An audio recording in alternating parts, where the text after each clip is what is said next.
My humble pranams at the lotus feet of our beloved Bhagawan. Respected elders, brothers and sisters, Jai Sai Ram. Welcome to part 7 in this series of Sai Karuna Talks. Today we are extremely fortunate to hear again from Dr. Sundar Iyer, recounting his experiences with Swami. Many of you would have heard his talk last week, where he talked about what Swami's teachings and philosophy mean to him, and this was illustrated by some wonderful stories. For example, he talked about being asked to speak in front of a large audience by Swami at short notice and the advice he was given. He also talked about what Swami's philosophy and teachings mean to him on a personal level. I'm sure that we are in for another treat today. So without further delay, I'll pass you on to Brother Sundar. Jai Sai Ram. Sai Ram, everyone. I offer my most prayerful and humble salutations at the feet of my beloved Sadguru, Bhagawan Sri Sathya Sai Baba. Thank you once again for having me and allowing me to share my thoughts, my perspectives. And thank you, Brother Sham, for reviewing the points that I spoke last week, because I didn't get a chance to see the YouTube video, what I spoke, and my mind was blank for a moment, because I'd done 2 other sathsangs during the course of the week and I'd lost track. But thank you for pointing that out and bringing me up to speed, rather. So the story of Sai continues, and it will continue for a very, very long time. Stories, experiences, as we know it now, as we call it. But these stories will be told by 1,000 mouths, by 1,000 different stories, each one having his own experiences, his own perspectives, his own lessons that he or she would have learned.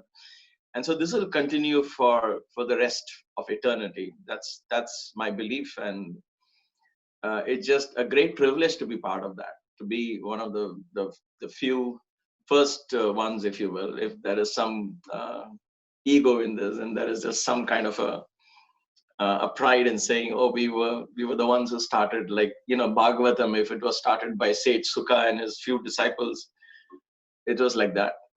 The feeling is like that. Every time I think of what to speak about Swami, it just feels there's so much to share, and such a great privilege it is to actually be talking about the life of one person that affected so many millions.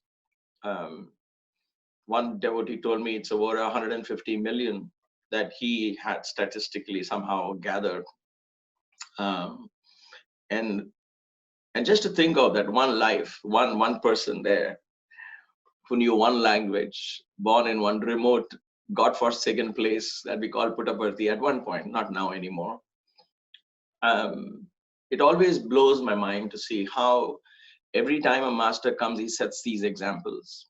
Jesus set an example, Krishna set an example, Rama set an example. Rama was deprived of his kingdom, even though he was born a prince, and he proved his divinity in living in the forest. Krishna would have been a prince, but he was born in a prison, and he proved his divinity growing up as a cowherd. Jesus was born as a son of carpenter, and he proved his divinity. Just being the son of a carpenter, he became son of God, and so on. And with Sai, it is almost like history repeats itself. And this is not a folklore anymore. This happened in our times, that you and I can refer back, review them, affirm that they are true. In our times, this actually happened.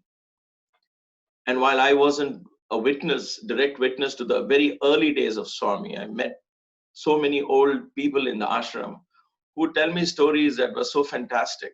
Not about the miracles part of it alone, that is one side of the picture, but the intensity that Swami had, the focus that he had for his mission, and how vibrant he was, how energetic he was, how excited he was when he thought about his mission and what he has come to do in his life. Even though there was nothing around him. That was, for me, a very strong lesson when these devotees would say, we would be sleeping under the trees. He would come and ask us, what are you cooking? Because they have a little stove there going, and they would be perhaps cooking a meal for themselves. And Swami would sit and sometimes eat with them. But he would be sharing these big visions with them, telling them, you're lucky, you're now here, there'll be more people coming, this will be a big place and all of that. For me, those are the, when we talk of Swami saying my life is my message, and I'm just bringing that context because just a few minutes ago I had a nice conversation with another gentleman from another country who wanted a satsang on my life is my message. And it was the whole essence of Swami, his life, his message. There are so many messages that you and I can take home.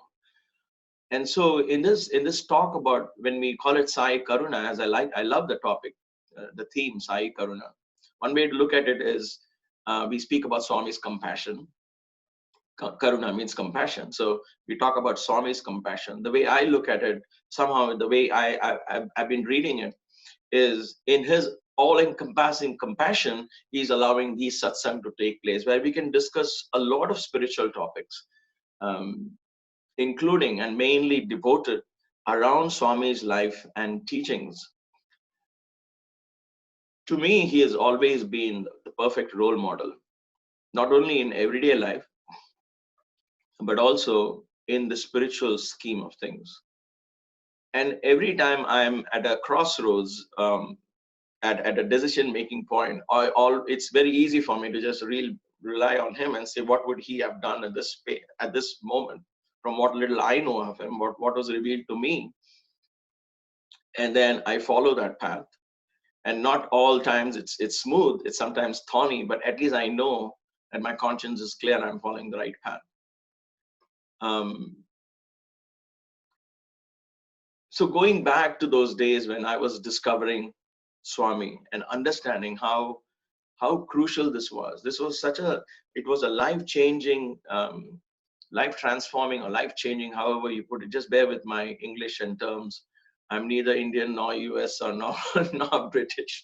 So you have a mix of all those accents, and I throw in a couple of Sanskrit here and there just to let people know I know a little bit of that as well. So life-transforming years, those first 3 or 4 years, that changed my whole perception to life, my belief and understanding of what divinity is, what God is. And so the simplicity, for example, was a great lesson I learned from Swami. Simplicity, and you would say, for many of you may not have seen him in his private chambers, you would say, but wait a minute, you're talking simplicity, but he sat on thrones, he had silk robes, and he had a handkerchief here and there, and he had people all around him just waiting to serve him, and he was like a king. So what kind of simplicity are you talking about? And that to me is still the greatest anomaly, if you will. Because until then, until I came to Swami, I saw simplicity being portrayed outside, but the person in his private chambers would be exactly the opposite. The person or people or whatever I grew up in Bombay, I saw that there was a distinct distinction, a stark distinction between what they professed, what they preached, what they taught, and how they lived their personal lifestyle. So whether it was politicians or anything, whatever I saw, and that is one of my reasons why I became a little disoriented with this whole concept of religion and preachers. I wanted to see somebody who could live that life. And I had heard about Gandhi, I had heard about all of that, but everything was in the past. And I said, how do I know for sure if these things are even true anymore? When I came to Swami, that was a 360-degree turn. He portrayed outside as if he was a king. And that is only because as I came to know later, and I want to put it out there right away, because the fact that he sat on a throne, the fact that he went in a car, Mercedes-Benz and all of that, was only because it just evolved over time to become that. There was a time he sat on a rock. The very first bhajan that he sang, Manasa Bhajare Guru Charanam, he was not waiting for somebody to give him a throne. If you see that picture, that historic picture, he sat on a rock and he sang Manasa Bhajare Guru Charanam, the bhajan that has become a legend now, the beginning of all Namasmaranas. So it just evolved over time. And he did that, to my understanding, only to please people. Because once you have a guru, you want him to be most comfortable. And whatever is comfort in your head, you want to portray that. You want to offer that to the guru. And so a throne was offered to him, a chair was offered to him, make him more comfortable, make him look royal. That is the Indian tradition. That's always been the guru. There is a guru mudra that I talk about. It's like that. You place the guru here, right on top of your head. In other words, this is the place for the guru, and so he is the highest, beyond parents, beyond teachers, and all of that. Ultimately, the guru is the one that the teacher becomes the most important. That's been the Indian tradition, and therefore, when you know that he is your Sadguru, he is the guru that's going to lead you to the ultimate truth and the goal in your spiritual journey, then you want to offer everything you think is valuable to you. You want to offer it to him. For him, it doesn't make any difference. And this is exactly my point. The point was, he was in essence a very, very, very simple person, and his daily life could be interpreted as a very austere lifestyle that he led. So while he came out and he sat on these thrones, these thrones are not really that comfortable. These thrones, like you see in these pictures, these big blue thrones that he sits in the Purna Chandra hall or the Bhajan hall, they are hard and firm and straight, and none of them are like the recliners you and I have in our homes where we can just chill. Maybe some of you are sitting in that with your iPad on your lap and watching and listening. And that's perfectly okay. What I'm trying to say is, it might look royal, it might look great, but it was really not that comfortable. Well, how do I know that? Because I've actually dared sit on some of them in the backstage to see what exactly does it feel to sit on a throne. I was young. Okay, I'm not shy to accept that I was quite dynamic or boisterous. I don't know how do you put that, but I wanted to explore everything, every aspect of Sai Baba, every aspect of him, to understand. So I said, what is it that he sits on this? How does it feel to sit on a throne? I've never sat on a throne. And there were these thrones sitting in the backstage. And there was ones in Bhajan Hall, for example, it was Dasara or sometime. The whole mandir was absolutely empty. And it was just a chair and me, and I dare sit on that. It's so far back now, I can confess all that. The point here is, none of them are very comfortable. So for those of us who are thinking he was sitting on throne and therefore he preached simplicity, but he was not practicing it. Let's put that in perspective. But in his private chambers, in the privacy of those four walls, which got me really curious. And like I said, curiosity, I don't know if I said this last time, curiosity led to admiration, admiration led to devotion, and so on, ultimately to love and surrender. I was very curious to see what is going on inside those four walls, because to me, it is like, if you know the inner lifestyle of a person, right from inside out, then your faith doesn't ever get shaken. It's only that certain parts we don't know, the mind begins to exploit that part, because that's the nature of it, right? What we don't know, the dark corners scare us. The unknown is what attracts us or repels us. Both are dangerous because we are not satisfied either way. And so for me, that was very, very crucial. And that's why my early days with Swami, watching him in his room, was where I found my firm foundations in faith. Not only in the way I saw him live his life, but also the divinity that was so natural to him. It wasn't put on at any point. It wasn't like a cloak that you would put it on and off, take it off when he's alone. It was his very nature. It was flowing through him. It was him. It was him all the time. The big him, big I, was always there. And if at any point he referred to himself as Swami, was when you talk to us as boys, he would say, Swami's upset, Swami's upset with what you did, or Swami's very happy with what you did. You would refer to him as the body Swami. Otherwise, he was always in that divine consciousness, I thought. And I believe so. because of the intensity, the ability to live such an intense life in those little rooms, tiny rooms, is always blown my mind. He would get up very early in the morning, for instance, because he has a hairdo. You've seen Swami's hairstyle right from his young age. He always had a lot of hair to take care of. But he would be up at 3:30, 3:45, 4 in the morning, and he would have his shower, and then he would dry his hair, and because by 6:30 he would have to go for darshan. Those days, sometimes even at 6 o'clock, Swami would come out early in the morning. I'm talking about 6 a.m. Swami would be out for darshan. Almost like he can't wait to meet his devotees and talk to them. And this is for counseling, right? This is for giving. He was so excited about giving people. What got to me about that getting up early in the morning was in his own home, in his own room, he would not even put on the lights, because there was a discipline in the ashram that lights would be switched off at 9 o'clock, which he obeyed every night. He would go into his bedroom no matter what at 9 o'clock, and all the lights will be off, right?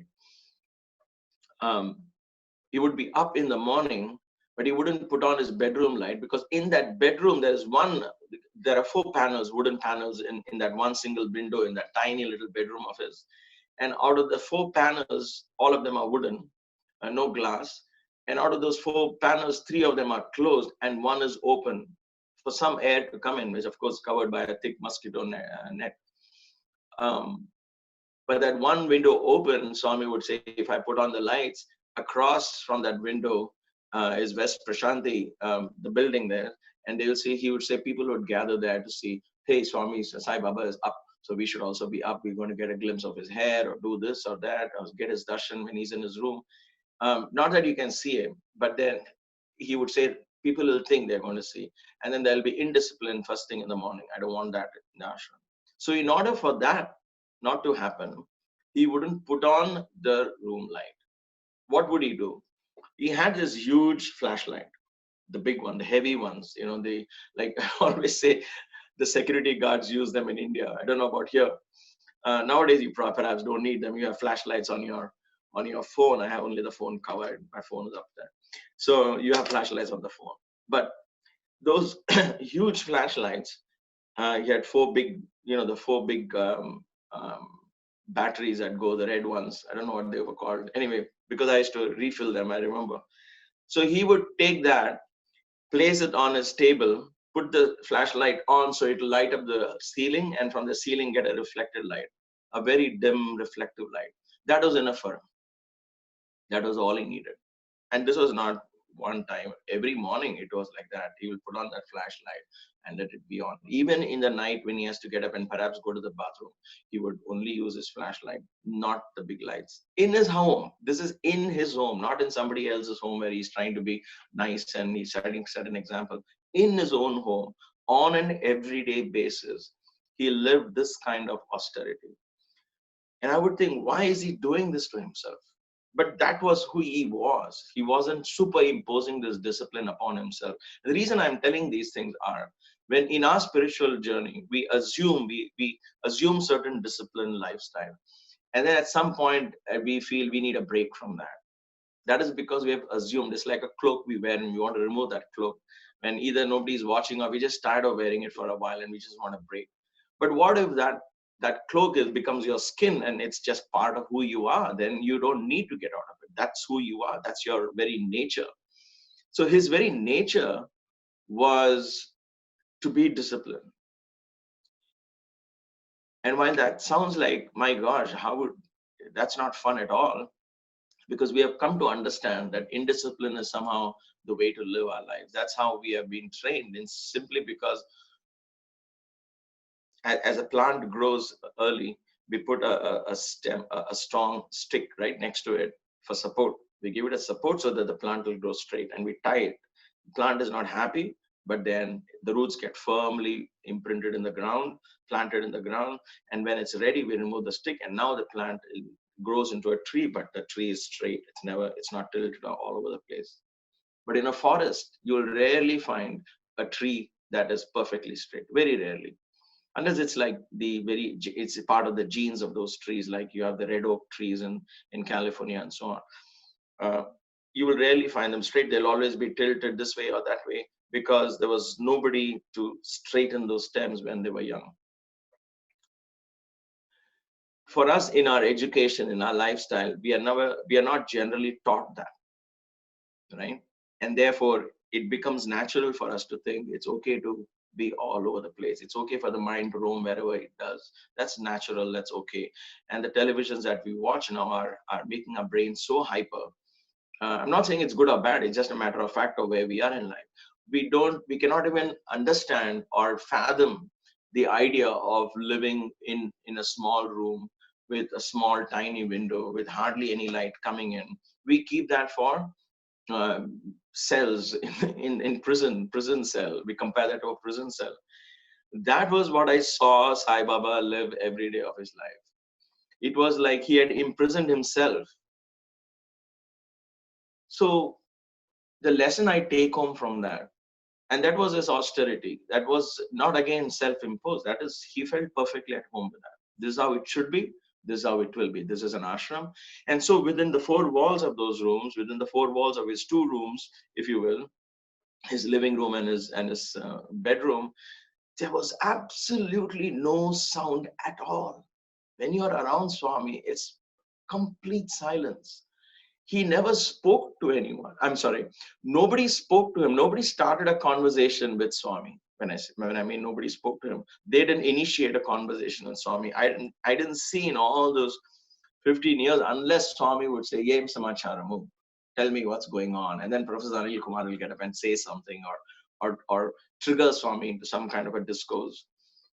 But even he would wait for Swami to indicate. So he was always the one to begin a conversation in his house. Nobody spoke to him. He was the one who spoke. Whether it was us as boys or ashram people or doctors who would come in, or Radhakrishna was his really close personal attendant, like Satyajit and others who took. The point there was, it was like he was alone. He was very alone as a person. But in that aloneness, he touched so many million lives. That's why I said in the beginning, more than 150 million people in one lifetime. How does that happen when a person is so alone in himself? That's a miracle of life, I think. That's a miracle of being a leader. If you're afraid to go within yourself, then you'll never go without. You'll never able to reach more people if that's your aim in life, if that's what you want to do in life. I think as potential leaders, if there are youngsters, and I know there are youngsters in this group, you have to certainly take home this kind of lessons, because it is very powerful to me, that the more you go within, the more you can go without. And Swami was a stark example of being in that aloneness. He never had a private group where he can call his friends, where he could chill, where he can sit back and say, okay, let's talk something else. It never happened with Swami. Everyone treated him as a guru. Everyone around him treated him as a guru. Just imagine that throughout 24 hours, no break from your guruship. You're all the time with your antennas up and you are the guru. And this was how he was. He lived. To me, to fathom that is so, it used to be very mind-boggling. I said, how does one live like this throughout every day of his life, 24 hours a day? But then look at what he accomplished in that one lifetime. That speaks for itself. I understand there are controversies around Swami. People are not able to believe his miracles, this, that, all of that. And that has always existed from Krishna's time, from Jesus' times and all of that, right? So we leave that. I'm not getting into that. My point is, from all of that, when people would come really to the core of Swami, they will find nothing there. They'll become his devotees. Because in that very core was just this pure flame of divinity burning. In that innermost corner, in that room was only this pure flame of divinity burning. That was the Swami I saw. I call him the Sanatana Sai. That was the Sanatana Sai, the eternal Sai, the eternal principle that Vedas talk about, that Vedanta talks about. That was the energy I felt in that room. At that point, I didn't know it was that energy. I was just awed by the austerity, by the self-imposed discipline, as I thought at that point. And the focus of Swami was always on giving, on giving, on giving, never on what is it there, what are we getting. It was always focused on what is giving, or what is there to give, and how best can we give it. Those are the lessons I take home. Talking of his compassion, I'm distinctly reminded of this one incident, and I just shared this a few minutes ago with this gentleman as I was talking to him about Swami's life and messages. So that came to my mind. You and I give, right? And this is how Swami gives. This is how he taught us the lessons in giving. So in the 1990s, I don't know which year it was, but there was a flood in Gujarat, a major floods in Gujarat area. And hundreds and thousands of people were rendered homeless. No food to eat, no clothes to wear, and all of that. So it was in the newspapers and everything. And Swami said, I have so many students now. So he sent word, if you all have clothes to give, let's give it to them. Just donate to the flood victims. So all of us, we went into a cupboard, pulled out whatever clothes we don't need, and we dumped it in, and we sent the whole bundle to the truck that would go and leave, right? I believe this was also done in the Anantapur campus, the girls' college and Brindavan and all of that. So when all of that was assembled, Swami, quote unquote, changed his mind. He said, no, don't send it. And so we were wondering what happened. Why would Swami stop it? Didn't he want these victims to get? Because we had created a fervor in the hostel. Come on, guys, let's take all our old clothes, let's give them, and all of that. And so we kind of felt a little dampened. Why would it not go now? Where is it going to go now? It's just sitting in a truck. And then very, very beautifully, Swami called a few of us and shared this. Such a brilliant perspective. I never thought of this until that time. So he said, these people are rendered homeless. No, first he said, I've not sent any of those clothes. I have sent a different set for all these people. So don't worry. And we were wondering, what does that mean? Didn't he like what we did? Did we give it with a selfish interest? And we started, beating ourselves mentally, at least. I was thinking, why is this Swami? Why didn't he accept these clothes? And why didn't he send them? And then very beautifully he said, think about this. These people are rendered homeless. They are already in a very depressed states. And these are the very words he used. He said, if you send them your old underwears and pajamas, how will they even feel? Is that what giving is all about? When I said give clothes, I meant give good clothes, give new clothes. Perhaps you didn't have, and that's okay. At least you all gave something with your heart. But that is not the one that Sai will send to these people. When you give, you have to give your very best. Whether it is time, whether it is clothes, whether it is money, give your very best. Otherwise, don't give. The attitude of giving was so beautiful there. At that moment, I felt this is compassion. This is love. When you want to give somebody who is in trouble, don't throw them leftovers. Because that is what the universe will give it back to us. Today, as I learn it, is when you give your very best to the universe. And that universe means people, whatever it is, right? Even if you are at a project at work, if you give your very best to the project, what is going to come back to you? Best is going to come back to you, right? But you don't focus on what is going to come back to you because you don't have time to think about that, because you're so focused on how best can I give this? How best can I render?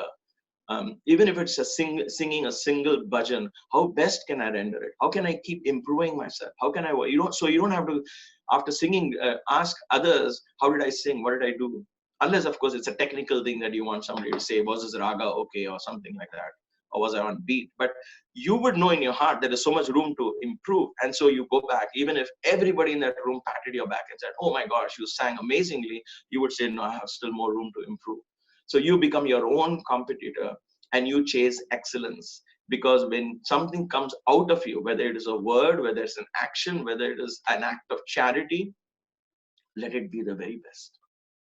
To me, that was one of the most powerful lessons I learned in giving. And so Swami spent all his time in giving, and he gave the very best. He set out a very, very high standard for himself. He pushed himself to the edge in order to open up more and more and more and more of these doors, and showed us the way to a spiritual life.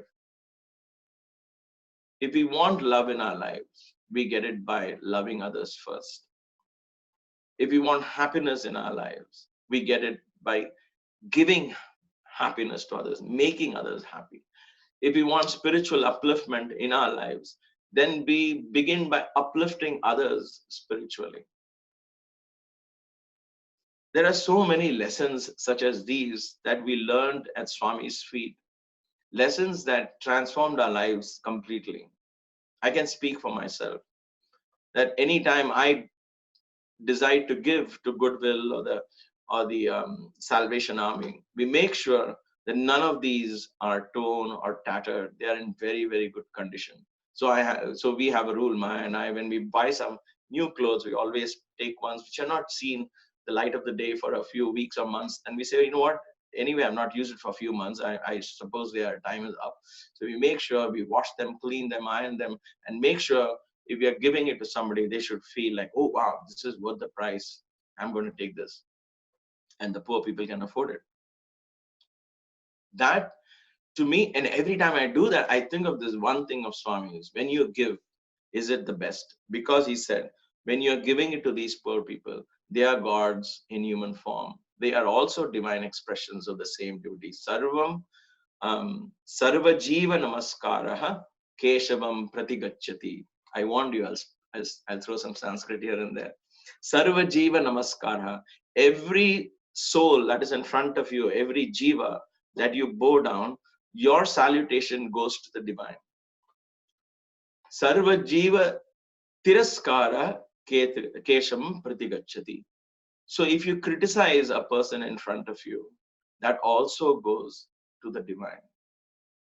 So the question is, we need to watch out what we are giving out.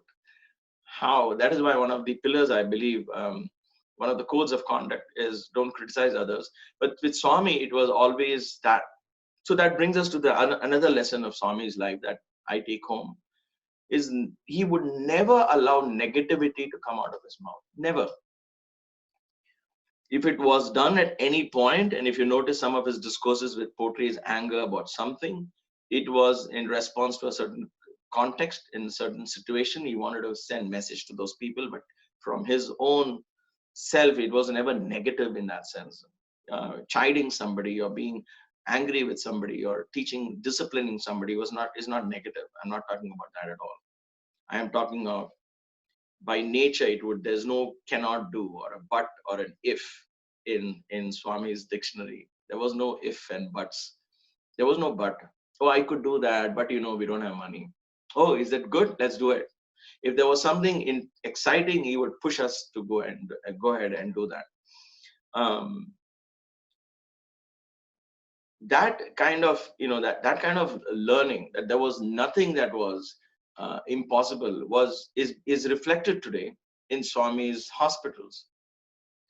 Did that hospital come up overnight? Did he just wave his hand like this and materialized it? Or did he decide, did he sit back and ask his closed advisors, okay, how much money do we have? Oh, we have so much spare money. Okay, you know what? Let's start a hospital that make us more famous. Did he do it that way? No, absolutely not. Why do I say this? How do I say this? Because I've been a witness. My father was a Central Trust accountant, was the one at this point when the hospital was declared open. I was working in the Central Trust as my father's assistant for a couple of years. So I know the real situation. The real situation is there is no money. Money is just enough. And I'm saying this because you and I have to understand this. These are the situations when we talk of God brings abundance in our lives. We have this perhaps, okay, perhaps I have this misconception that there is enough money in the bank and therefore I don't have to worry. But even that money is limited, right? In God's eyes, abundance is whenever you need it, it is there. You never have excess, but whenever you need it, it is there.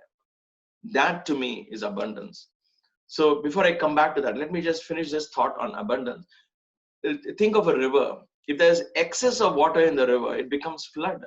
It's unhealthy. There has to be just enough water in the river, not too less, not too much, just enough for it to flow within the banks. And it becomes the most healthy river. Civilizations come and settle on its banks. A whole nation, a community is formed around the river, right? That is the same principle of nature applied in our lives. Abundance is not having excess. Seeking to have excess is not abundance. It's actually depriving yourself from abundance. Think about these things, what it means and how to imply it. You have to work it out yourself. These are not things written in rock. But I saw this in Swami's life, in his mission, and I'm learning that and I'm applying that in my life. And lo and behold, it actually works. If you allow the divine to take over your life and live your life according to the core principles that your innermost core heart, your innermost belief system, your heart, your inner space, what you believe, if you allow that to reflect itself through your thoughts, words, and deeds, then you are harnessing the energies of the universe, and whatever you need begins to manifest. So the question is, what is your core belief, where you go within? So that's one part of the thought process. I just wanted to throw it out there, because Swami worked from that principle. That is where I'm coming to. So he is on this birthday, he's announcing the birth of a hospital. 1991, that was 1991, November 22nd, 1990, right? 1990. So he announces the birth of this hospital, and he doesn't give some vague timeline.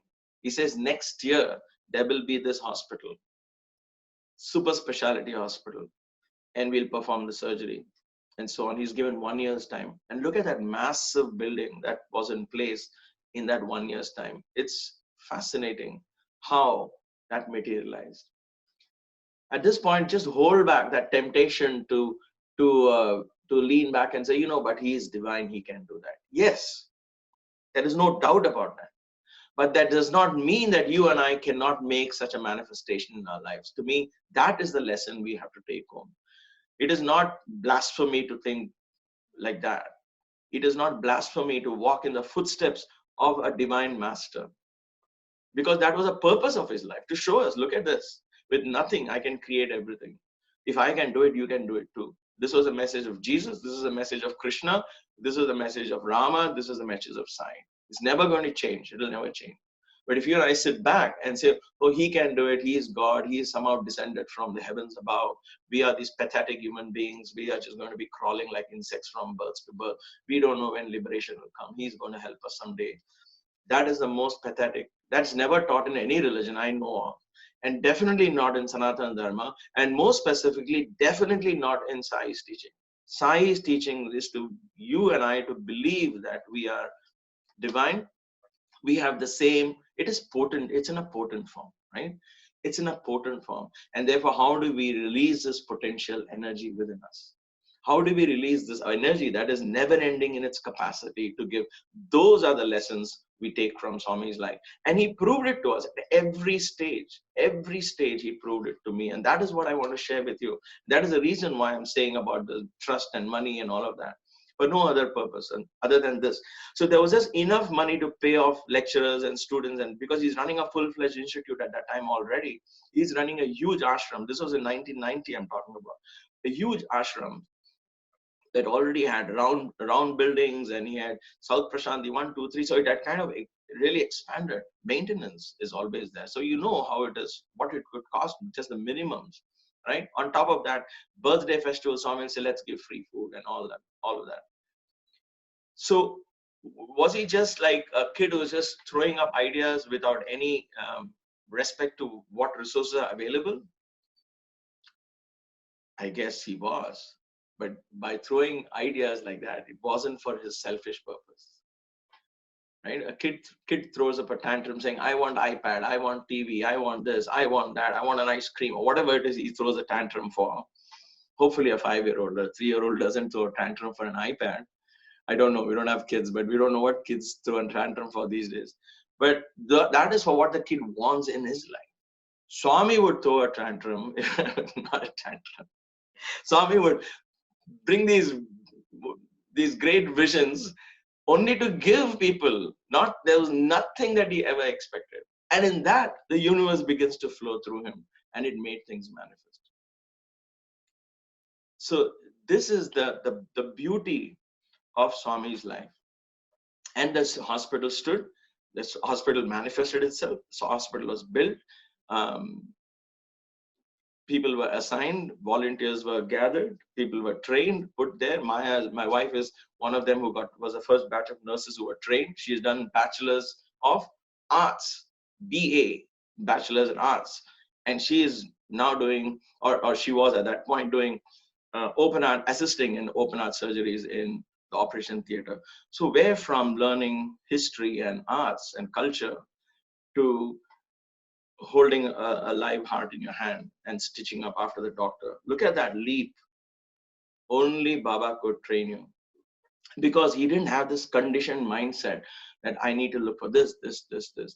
Only these people can come here, or that person can be trained and all that. His only requirement was, are you willing to serve? If you are willing to serve, I'll exploit that energy. That's all. He was looking at that raw energy, wanting to serve. And that energy does everything else, right? The beauty of that is when Swami taps into that divine energy within him, that energy opens doors which are otherwise closed. And he showed that you and I can do that as well. His focus was always on giving. His focus was on giving excellence. Like how good can I give? How can I better that? How can we constantly better that? Whether it was bhajan singing, he would push the ladder up. Whether it was social seva in the villages, he said, don't just go dig something and cut some grass and come. Do something valuable. So we built roads, we built something that would stay and actually be useful for the villages. That would please him. Anything else, anything substandard done for the sake of show would not please him at all. Those are the powerful lessons that we take home from Swami. And this was the Sai that I saw within. This was a Sai I began to admire. This was a Sai I began to become devoted to. This was him. This is the human side of him, right? This is the side of him wanting to give. Pay attention to every small little thing. I've mentioned this before also in other talks and interviews. When my father's 60th birthday came, Swami was very excited because he shared the same age with my dad. And so he said, okay, good, I'll call you for interview and all of that. And the night before, he sends my father a dhoti to wear. That's like a white cloth that you wear around your waist. Most of you know it from India, dhoti, as it is called. And then he sent a sari from my mother. And he sent Colonel Jogarao, who's supposed to be a VIP, gave it to him and said, give it to Sundar's parents. And so when Swami gives you something, you have to do it yourself. You can't delegate it to somebody else. Because when you go back, Swami will ask, did you give them? What did they say? And all. So he came all the way to the room and he said, Swami has sent this for you all. Of course, my parents were thrilled to receive something from Swami, because Swami had already sent word next day morning, asked them to wear it and come. He's going to speak to them. And so they were very thrilled with it. Jogara was telling how that happened. I believe he said, Swami opened the steel almirah in his room. It's in one of those passages, right? Where you're going from one room to another, there's a passage and there's one steel almirah. Anyway, he opens that and he's looking at some set of saris and he's thinking, oh, Sundar Iyer's mother's color is a little dark, like my color, my skin color. Well, which sari you think will suit her? He's asking Jogara, just like a matter of conversation. What do you think we should give her? Let's see, maybe this might be good. Now, just take that in the proper perspective, right? I'm not trying to tell you anything that we were favored or in any way, nothing. We were not big donors. We were no VIPs, nobody, right? Just regular people. My father was a retired accountant. He came and Swami gave him a chance. But my point is, that's not the point of the story. The point of the story here is he wants to give something to a couple who's a 60th birthday. their son is teaching in the college, whatever. So it's, what would I do if I was, that's how I thought about this incident at that time. Not anymore, but at that time I thought, what would I do? I would just say, okay, send Jogara, yeah, just pick up a sari and dhoti and give it to them. That's fine. They'll be happy. Yeah. So you have done your job. It's one check mark. You're done. Okay, that's done. That's done. These devotees are taken care of. These two are taken care of. Check done. Okay, good. Now let's play God again. That's not how it works in divinity. He takes pain to take care of the smallest of the tasks that is at hand. At that moment, he gives his very best to it. And that smallest little attention that he pays actually helps him do the biggest of tasks. To me, that is a lesson. So as I say always in this Veda, there's a, watch out, there's another Sanskrit thing coming. Anoraniyan mahato maniya. That is, even in the smallest of the smallest atom, there is divinity present. Even in the largest of the largest universes, there is divinity present. How does that translate into our actions in everyday life? It is this.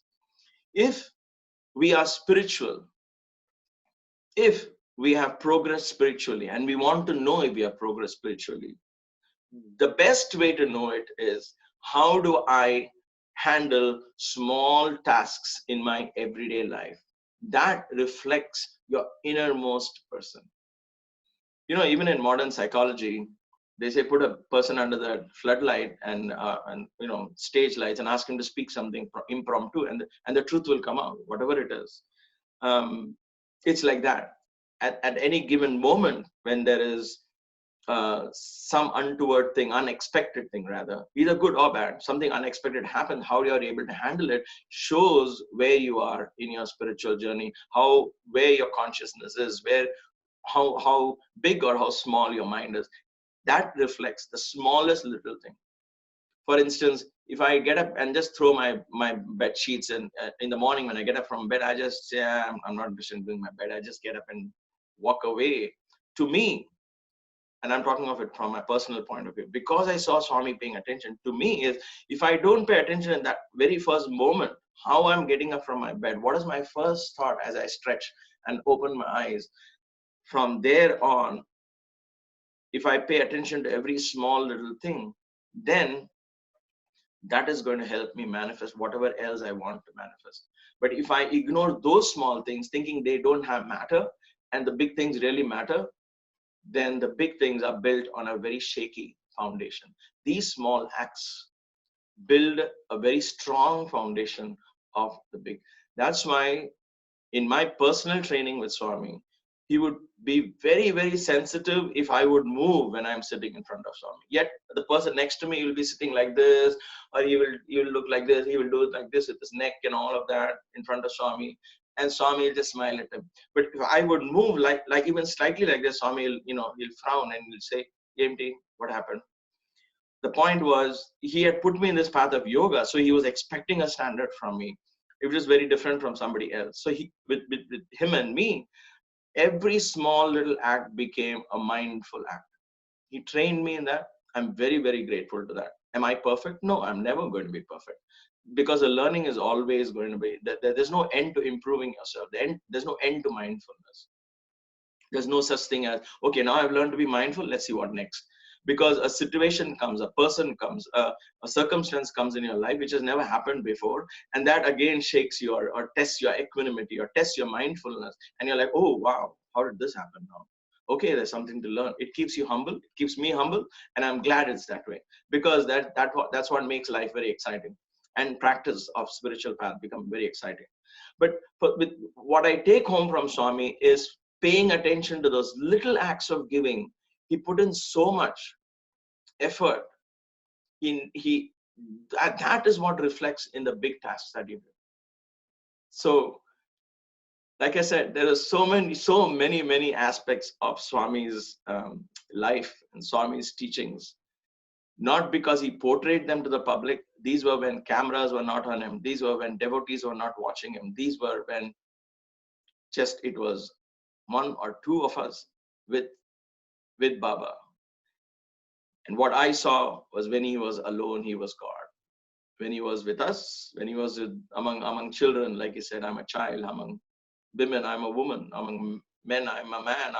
Alone, I am God. And alone, he was purely divine. And his divinity shone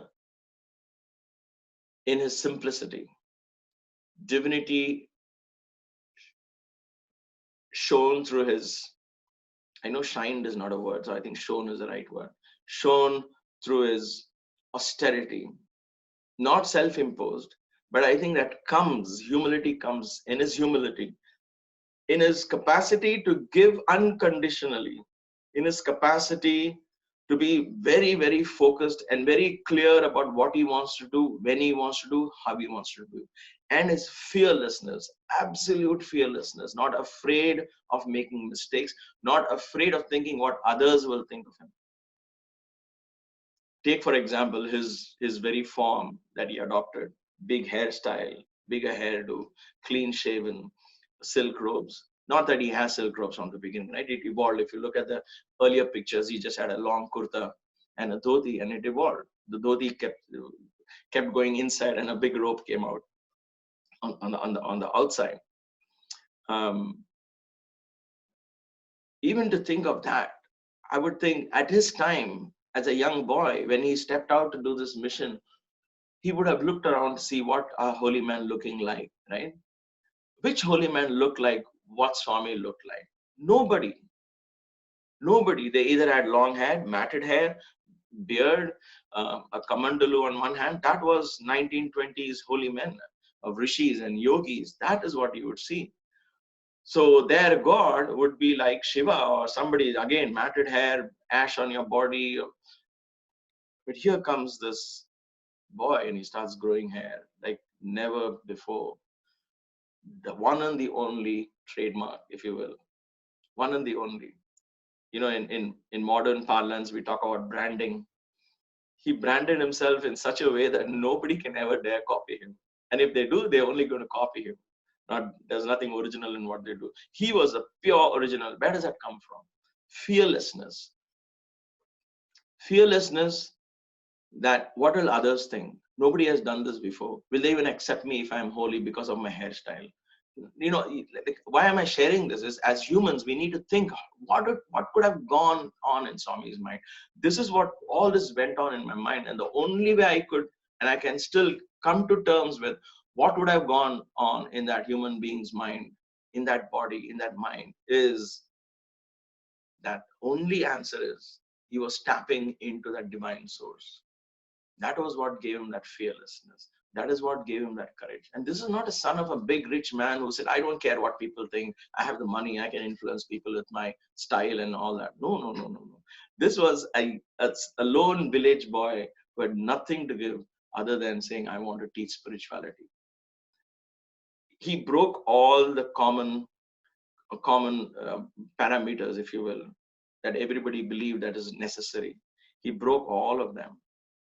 And he proved to you and me, if we don't take these messages home and these life lessons home, and if we don't talk about it, that is why I'm very passionate about sharing this part of it. Swami appearing in your dreams, Swami showing his omnipresence by Vibhuti appearing on pictures. All of that is one aspect which we have to connect to it at an individual level. I cannot talk about it because that will only show more of my ignorance about what little I know of that divine aspect. But I do know that he was able to do all that because at an individual level, at a personal level, at a human level, he was not any less divine. That is what I want to present to you, this part of this picture. And then you take this part and this other part, the cosmic energy of Sai that has influenced so many people in so many ways. If you take all of that, then you can compare the two and you'll find that there was no difference. And how was he able to do all of that? Because he was able to tap into his divine source, a divine energy potential in the little acts of everyday life. Whether he gave, whether he spoke, whether he sat, whether he ate, whether he walked, talked, everything he was an epitome of being a role model. To me, to all my brothers who studied there, to every devotee who came there, and to you and me, even to this day, he continues to be a role model. Thank you so much for your patience and for listening to me. This is completely a one-way communication. I don't even have a facial feedback. So I don't know how I'm doing, but it doesn't really matter. These are things that are very dear to me, and I would share them again and again and again, because every time, like I say, I share it, I learn from it. And the learning today for me is pay attention to every small detail in their task, and the big things will automatically align themselves. Focus on giving and giving your very best. The universe will provide all the resources that you need. Thank you, and Jai Sai Ram. Sai Ram. Thanks to Brother Sundar for that heartwarming and inspiring talk. There were several stories that will stay with me. He talked about the simplicity of Swami and the story of how Swami didn't put the light on when he got up early in the morning, so that the devotees would not be disturbed. He also talked about the lesson in giving that Swami taught, and about giving the best in anything that we do. He also then touched upon the word abundance and what that means in a spiritual sense, to name but a few. So once again, thank you so much to Brother Sundar for taking the time for the last 2 weeks to talk to us and share your experiences with us. Dear devotees, please tune in next Sunday for the next Sai Karuna Talk. Jai Sai Ram. Sai Ram.